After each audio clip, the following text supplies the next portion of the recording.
Civil site 2.0 पर आपका स्वागत है। तो हेलो इंजीनियर्स, कैसे हैं आप लोग? उम्मीद करता हूँ अच्छे और स्वस्थ होंगे।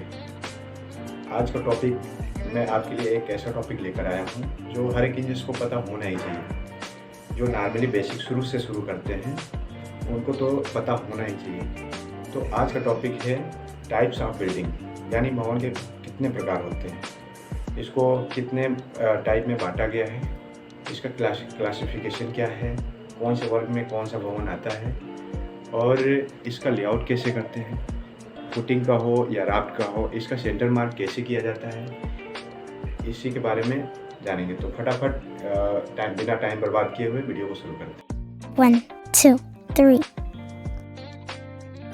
There is a 6 type of building: residential building, commercial building, industrial building, infrastructure building, agriculture building, institutional building।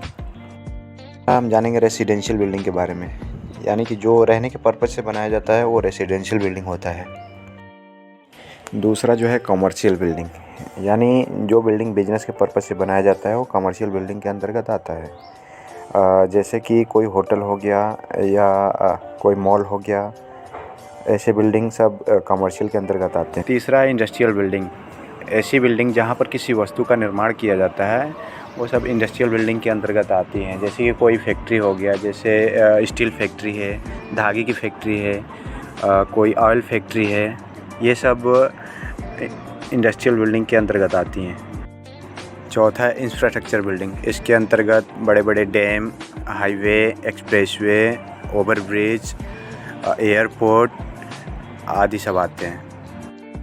पांचवा है आपका एग्रीकल्चर बिल्डिंग। इसके अंतर्गत जहाँ पर बीज से संबंधित कार्य किए जाते हैं, जैसे फूल पौधे उगाने की प्रोसेस की जाती है, ये सब एग्रीकल्चर बिल्डिंग के अंतर्गत आते हैं।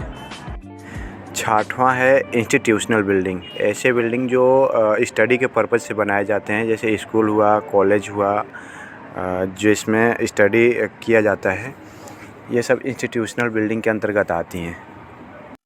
तो चलिए अब जानते हैं किसी भी बिल्डिंग का साइट पे लेआउट कैसे करते हैं, उसके फुटिंग का मार्किंग कैसे देते हैं ताकि हम एक्सकवेशन कर सकते हैं। तो किसी भी बिल्डिंग का लेआउट करने के लिए सबसे पहले उसका एक ओरिएंटेशन देखते हैं। ओरिएंटेशन से राइट एंगल फिक्स करते हैं और उससे जितना फुटिंग का मार्किंग दिया रहता है उसके हिसाब से फुटिंग का मार्किंग दे देते हैं। किसी भी बिल्डिंग का दो पार्ट होता है, एक सब स्ट्रक्चर, दूसरा सुपर स्ट्रक्चर। जो पार्ट प्लिंथ बीम के नीचे आता है यानी ग्राउंड के अंदर आता है वो सब स्ट्रक्चर कहलाता है, और जो प्लिंथ बीम के ऊपर आता है, जो अपनी आंखों से दिखता है, वो सुपर स्ट्रक्चर के अंतर्गत आता है। अगर यह जानकारी आपको अच्छी लगी हो तो वीडियो को लाइक तथा चैनल को सब्सक्राइब कर दीजिए ताकि मैं आपके लिए ऐसी मज़ेदार वीडियो लेके आता रहूँगा।